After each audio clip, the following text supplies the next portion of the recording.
దారిన పోయే ముళ్ళకంప తెచ్చి ఇంట్లో పెట్టుకుంటే ఏమవుతుందో పాలస్తీనియన్లకు ఆశ్రయం ఇచ్చిన డెన్మార్క్ను చూస్తే అర్థమవుతుంది.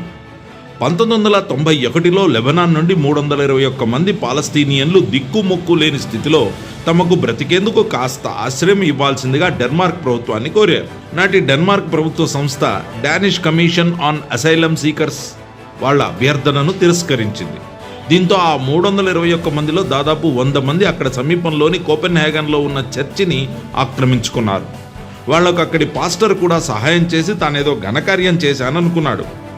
డెన్మార్క్లోని ప్రతిపక్ష నాయకులు, లెఫ్ట్ లిబరల్స్, గాయకులు, సినీ నటులు, జర్నలిస్టులతో పాటు వార్తల్లో నిలవాలని కోరుకునే మరికొంతమంది మానవతావాదుల అవతారం ఎత్తారు. ఆ 321 మంది పాలస్తీనియన్లకు ఆశ్రయం ఇవ్వనందుకు ప్రభుత్వానికి వ్యతిరేకంగా నిరసనలు మొదలుపెట్టారు.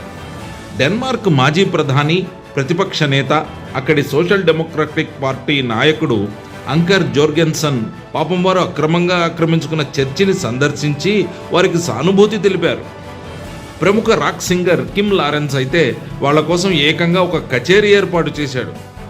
దేశ భద్రత దృష్ట్యా ఇది శ్రేయస్కరం కాదని డెన్మార్క్ ప్రభుత్వం ఎంత మొత్తుకుంటున్నా అక్కడి ప్రతిపక్షాలు, ఉదారవాదులు వినిపించుకోలేదు.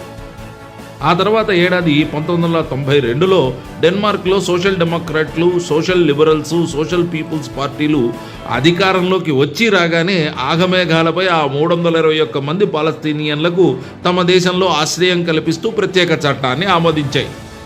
అక్కడి నుంచి మొదలైంది అసలు కథ. అలా 30 ఏళ్లు గడిచాక ఇంతకీ తమ దేశంలో ఆశ్రయం కోసం వచ్చిన 321 మంది పాలస్తీనియన్ల పరిస్థితి ఏమిటా అని ఆరా తీస్తే షాకింగ్ విషయాలు వెలుగులోకి వచ్చాయి. వారిలో అనేక మంది అక్కడి సమాజంపై స్వైర విహారం చేస్తూ బ్రతుకుతున్నారు. 321 మంది పాలస్తీనియన్లలో 204 మందిపై క్రిమినల్ కేసులు నమోదయ్యాయి. ఆ 204 మందిలో 71 మంది జైలు శిక్ష అనుభవించారు. మరికొంతమంది జరిమానాలతో బయటపడ్డారు. ఈ మొత్తం 321 మందిలో 176 మంది ఎలాంటి పని పాట లేకుండా ప్రభుత్వ పథకాలపై జీవిస్తూ బ్రతికేస్తున్నారు. 2019 ఏడాది చివరి నాటికి ఈ 321 మంది పాలస్తీనియన్ల బృందంలో 270 మంది ఇప్పటికీ డెన్మార్క్లో నివసిస్తున్నారని తేలింది. మరిన్ని వీడియోల కోసం ఈ యూట్యూబ్ ఛానల్కి సబ్స్క్రైబ్ చేయండి.